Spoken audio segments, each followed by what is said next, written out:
welcome. In this video, I want to talk about dealing with multiple dogs within a household. And right now, I'm actually heading for a session, a home visit session, with a couple who is dealing with just that, multiple dogs in the household. And again, focusing on one dog in particular, which has gained more control and is expressing more behavioral problems. Now, here's the thing, again, when you look at dealing with, and I talk about dealing with more than one problem, okay, this is where, again, you can transfer a lot of this over to the parenting example, okay, to help to really make sense of how to sort this type of thing out and how to not just make sure your focus is in the right place, but also in terms of a method, okay? I talk about interaction based. And again, no different than a parent interacting, okay, with a child in meaningful ways, which is going to advocate properly. It's going to change perceptions the right way.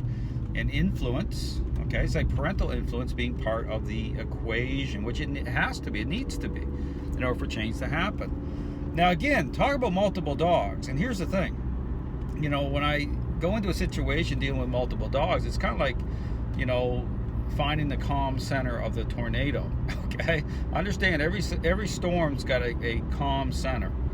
Okay, and that's the whole focal point. Understand, when I'm dealing with chaotic situations, okay, and people get very frustrated with those situations. They become, you know, almost very discouraged, very difficult. You know, they get another dog to, you know, to keep the other dog company, and they think somehow that's going to sort things out, and it only makes things worse. Because understand something, it's all about us, okay? It's about the human, what the human's doing to become the pivot point, okay? Just like parenting, okay? It's what the human is doing to fade in and to establish relationship the right way. And so again, if you have more than one dog, okay, it's about you being perceived above all of them. Now, there's still going to be a hierarchy. Understand, there's still that type of relationship going on with dogs. Dogs are pack animals. But then it's not the type of situation where the dogs are going to be fueling off of each other. Understand, once they gain control, you will have one that's actually gained more control and is fueling off the other dog. But then you can still have more than one problem, okay? So understand that this is kind of like how the dominoes all kind of fall. But again, getting back to this issue about, well, how do you fix it? Okay, how do you start to, you know, gain some momentum, create some change? Well, number one, again, like I said, interaction-based methodology. That's absolutely critical. If you don't have that, you know, then you're just going to be locked into a control management situation until something bad happens. You're going to be frustrated anyway because you're never going to fix anything. So first and foremost, interaction-based methodology. I want to make that very clear. Without that, nothing else matters. So, because everything follows that.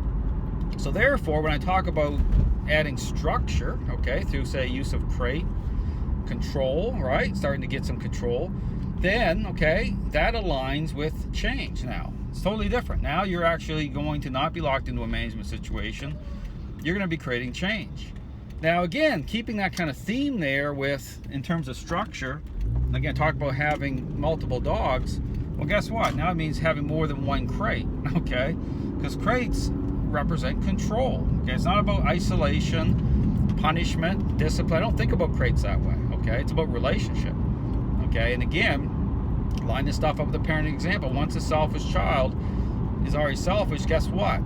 There has to be structure now. There's got to be boundaries. Perhaps you got to ground your child from going into certain environments, you know, because you know now it's problematic. Okay, it's about where you're at.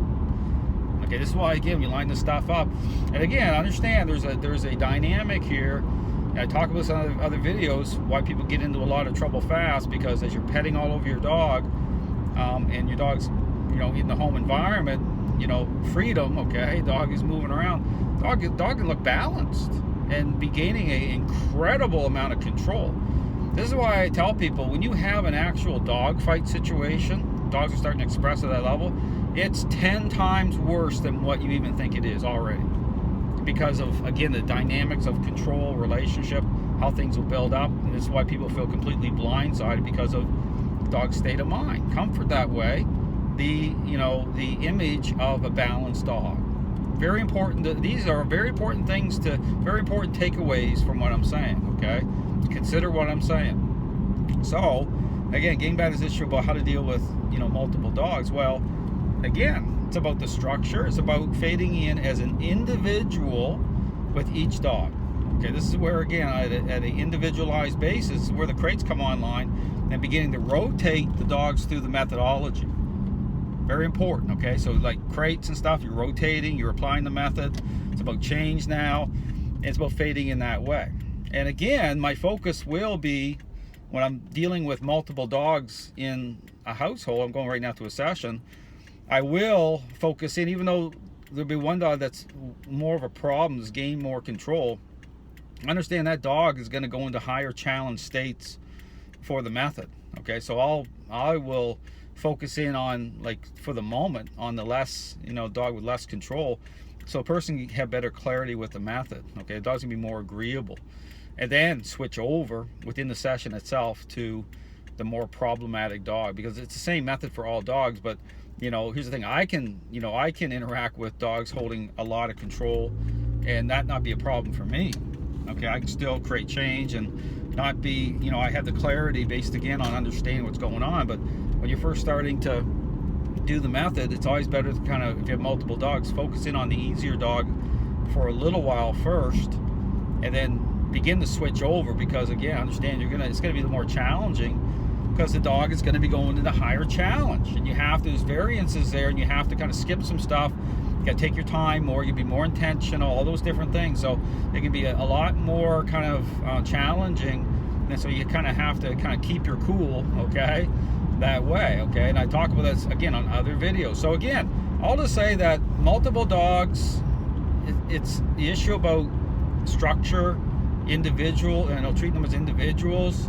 The method, absolutely critical, and then beginning to bring the method online with the structure to create change. But like anything, these things can be very, very challenging. I mean, I can say also in the video, and people again need help, and this is where I encourage people, if you live within my area, then contact me for help, direct help through a session. If you are looking at my website and you're looking at my videos, you say, well, this could be it, which it is, trust me, this could be the method, then contact me through distance help. Okay, changes everything when I get to talk to people in real time and even be able to see your dog.